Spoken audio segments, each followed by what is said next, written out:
After 23... Chapter 1. Gluttony. Somerset looked at the clock. It was almost 2 a.m. He had been in bed for more than an hour, but he was still awake. He had too much to think about. After 23 years as a homicide detective... Homicide.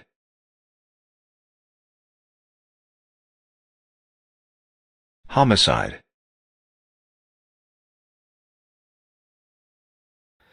It was never easy for him to go to sleep. A homicide detective sees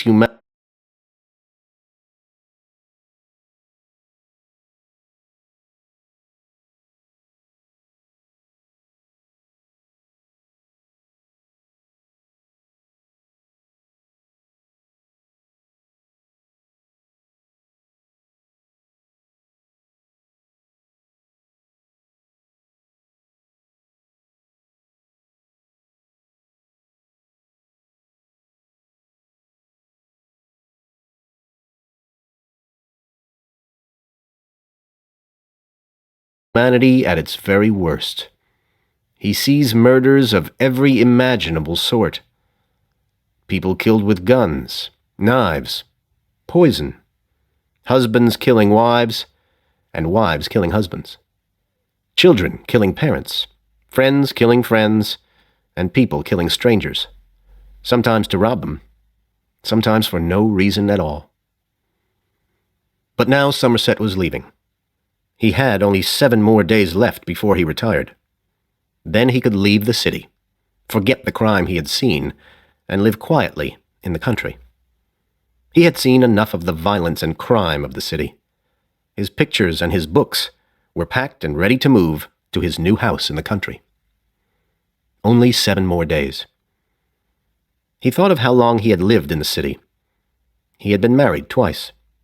At one time, he had wanted to have children, but not in the city. He knew what living in the city did to children. But deep in his heart, he felt that it wasn't right not to have children. It isn't too late, he thought. 45 isn't too old to have children. He still might meet someone. It was possible. Anything was possible, once he got the hell out of here. Suddenly his stomach was tight. Was he making a mistake? He'd lived his whole life in the city. Tight. Stomach was tight. Tight. What if he hated the country? He tried to stop himself thinking and go to sleep. It will all be okay, he told himself. Only 7 more days of crime, of the noise and mess and violence in the city, and then his life would start all over again. That afternoon, he had visited the house he was buying in the country. The house was old and needed some fixing, but he liked it. On the way back, he closed his eyes and started to breathe more deeply. In the morning, the phone woke him from a deep sleep.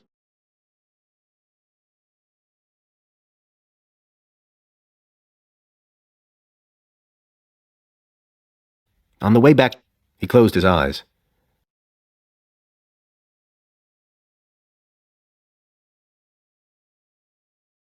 and started to breathe more deeply. In the morning, the phone woke him from a deep sleep. There had been another murder. As he got out of bed,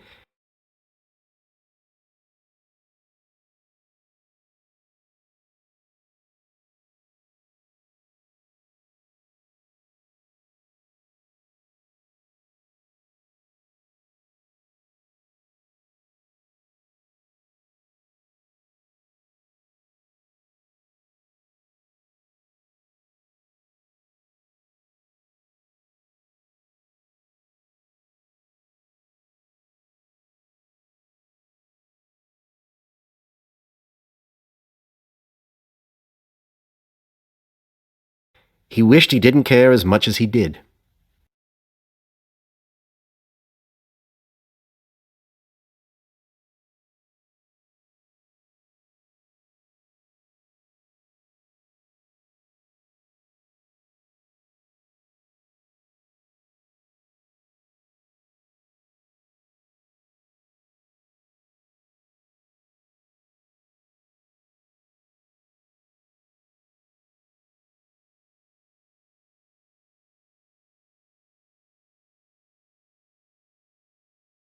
It would make the next 7 days a lot easier.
"1984" by George Orwell.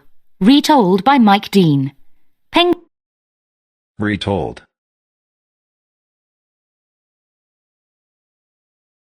Penguin Readers, Level 4. Text copyright Pearson Education Limited, 2003. Recording copyright Pearson Education Limited, 2008.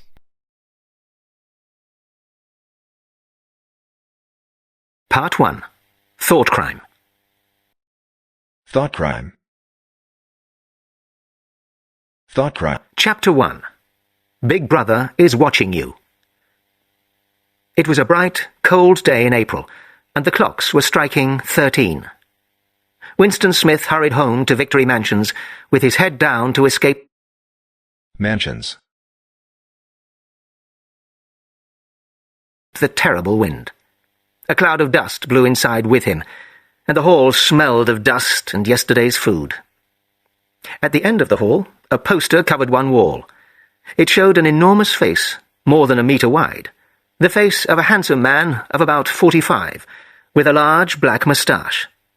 The man's eyes seemed to follow Winston as he moved. Below the face were the words, "Big Brother is watching you." Winston went up the stairs. He did not even try the lift. It rarely worked, and, at the moment, the electricity was switched off during the day to save money for Hate Week. The flat was on the 7th floor, and Winston, who was 39 and had a bad knee, went slowly, resting several times on the way. Winston was a small man, and looked even smaller in the blue overalls of the party. Overalls.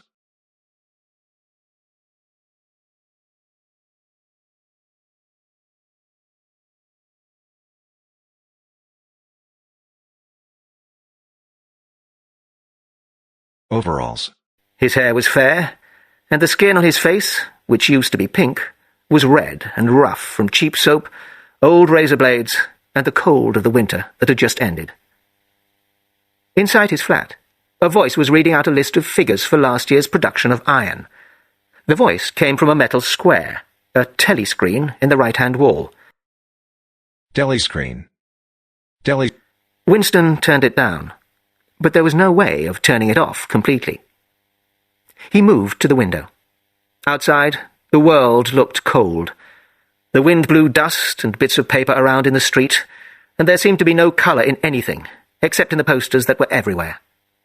The face with the black moustache looked down from every corner. There was one on the house opposite.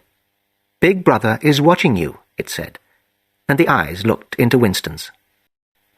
Behind him, Winston's. the voice from the telescreen was still talking about iron. There was now even more iron in Oceania than the 9th three-year plan had demanded. The telescreen had a microphone, so the thought police could listen to Winston at any time of the day or night. They could also watch him through the telescreen. Nobody knew how often they actually did that, but everybody behaved correctly all the time, because the thought police might be watching and listening.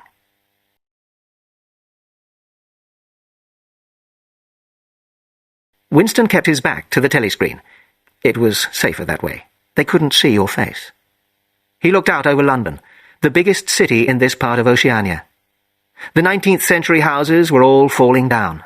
There were holes in the streets where the bombs had fallen. Had it always been like this? He tried to think back to the time when he was a boy, but he could remember nothing. He stared at the Ministry of Truth where he worked. It was an enormous white building, 300 metres high. You could see the white roof, high above the houses, even a kilometre away. From Winston's flat, it was just possible to see the 3 slogans of the party written Slogans. in enormous letters on the side of the building. War is peace. Freedom is slavery. Ignorance is strength. The Ministry of Truth was called Mini-True in Newspeak. Mine I true. Newspeak.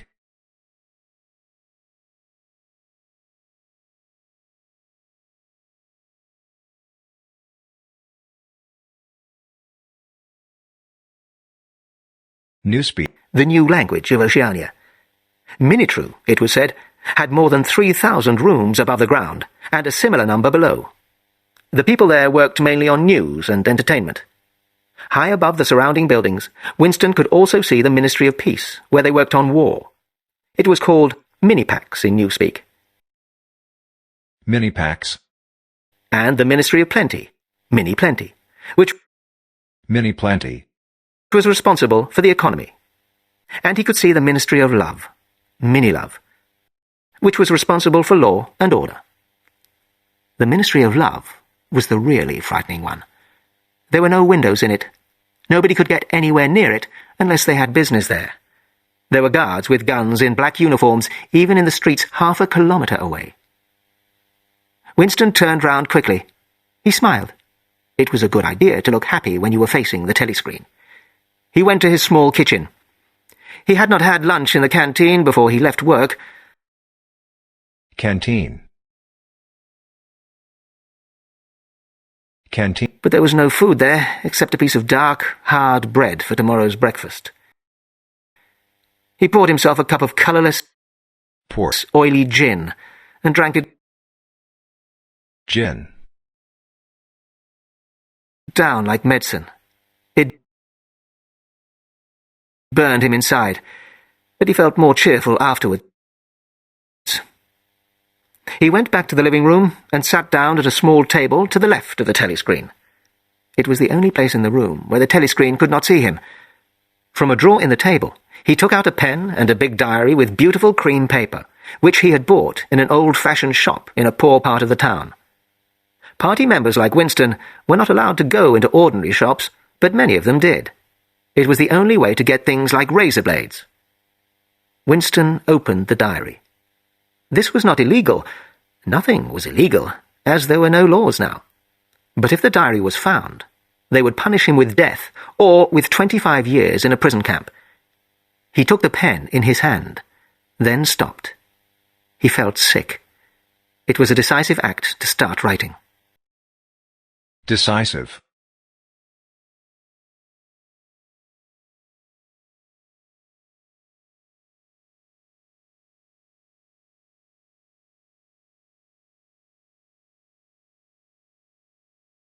Earlier that morning, a terrible noise from the big telescreen at the Ministry of Truth had called all the workers to the centre of the hall for the 2 minutes hate. The face of Emmanuel Goldstein, enemy of the people, filled the telescreen. It was a thin, clever face, with its white hair and small beard, but there was something unpleasant about it. Goldstein began to speak in his sheep-like voice, criticising the party, making nasty attacks on Big Brother, demanding peace with Eurasia. In the past, nobody knew exactly when, Goldstein had been almost as important in the party as Big Brother himself, but then he had worked against the party.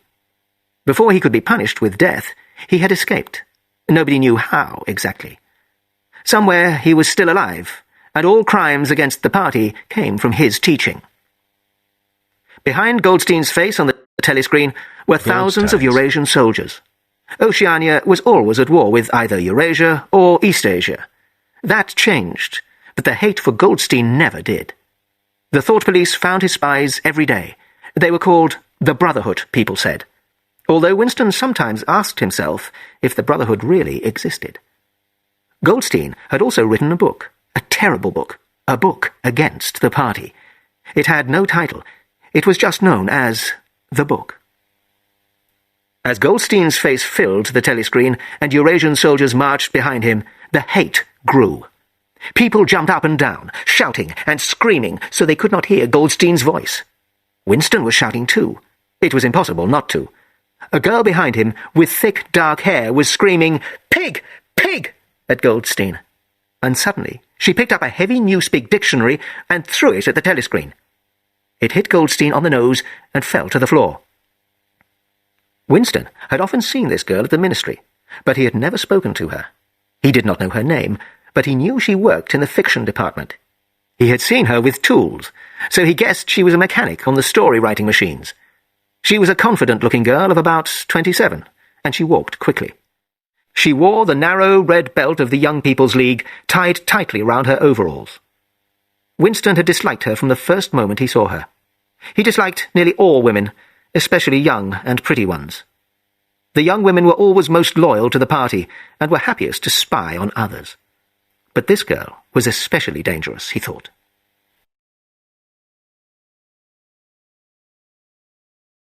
Once, when he had seen her in the canteen, she had looked at him in a way that filled him with black terror. He even thought she might be working for the thought police. As the screaming at Goldstein increased, Winston's dislike of the girl turned to hate. He hated her because she was young and pretty. Suddenly, he noticed someone else, sitting near the girl, wearing the black overalls of an inner party member. O'Brien was a large man with a thick neck and glasses. Although he looked frightened, Thick. Winston was interested in him. There was sometimes an intelligence in his face that suggested, perhaps, that he might question the official party beliefs. Winston had seen O'Brien about 12 times in almost as many years. Years ago, he had dreamed about O'Brien. He was in a dark room, and O'Brien had said to him, "We shall meet in the place where there is no dark." Winston did not know what that meant, but he was sure it would happen one day. The hate increased. The screaming increased. The voice and face of Goldstein became the voice and face of a real sheep. Then the sheep face became a Eurasian soldier, walking towards them with his gun, so close that some people shut their eyes for a second and moved back in their seats. But at the same moment, the soldier became the face of Big Brother, black-haired, moustached, filling the telescreen. Nobody could hear what Big Brother said, but it was enough that he was speaking to them. Then the face of Big Brother disappeared from the telescreen, and the party slogans came up instead. War is peace. Freedom is slavery. Ignorance is strength. Then everybody started shouting, B, B, B, B, B, again and again, slowly, with a long pause between the first B and the second. Of course, Winston shouted too. You had to. But there was a second when the look on his face showed what he was thinking. And at that exact moment, his eyes met O'Brien's. O'Brien's. O'Brien was pushing his glasses up his nose. But Winston knew, yes, he knew, that O'Brien was thinking the same thing as he was. "I am with you," O'Brien seemed to say to him. "I hate all this too." And then the moment of intelligence was gone, and O'Brien's face looked like everybody else's.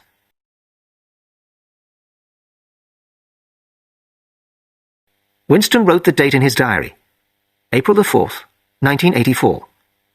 Then he stopped. He did not know definitely that this was 1984.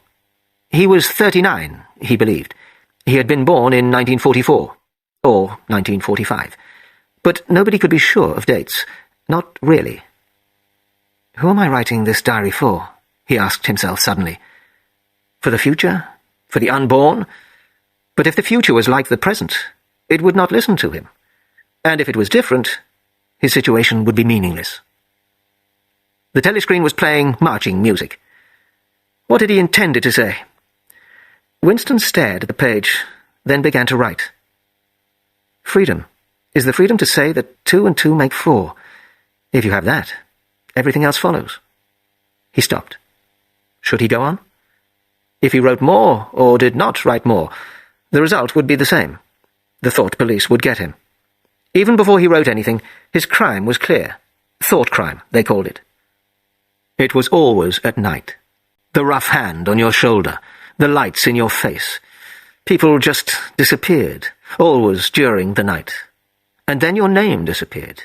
Your existence was denied, and then forgotten. You were, in newspeak, vaporized. Vaporized.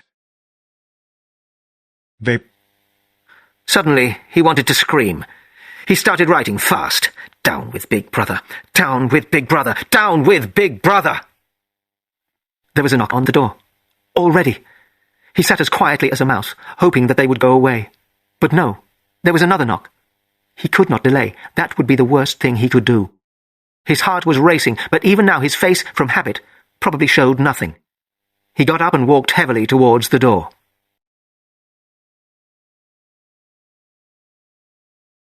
Chapter 2. The Spies.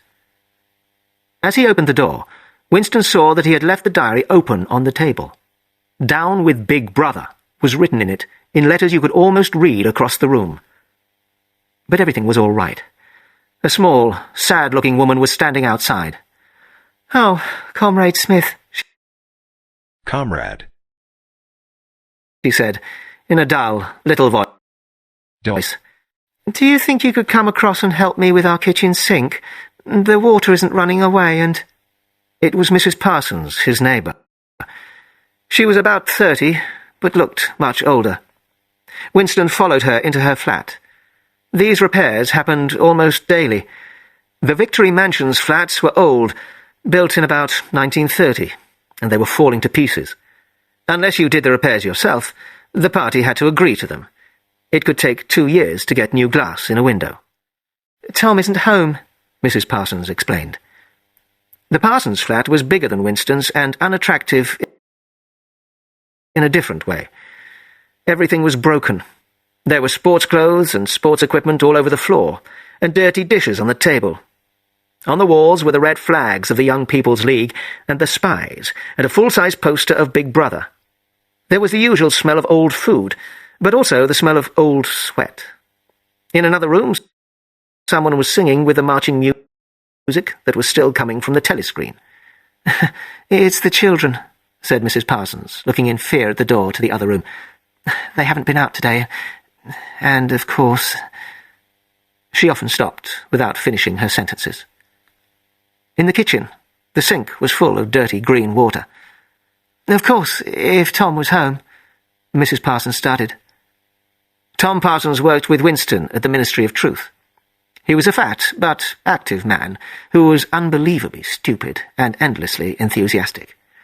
He was a follower with no mind of his own, the type that the party needed even more than they needed the thought police. At 35, Tom Parsons had only just been thrown out of the Young People's League, although he had wanted to stay. Before that, he had continued in the Spies for a year beyond the official age.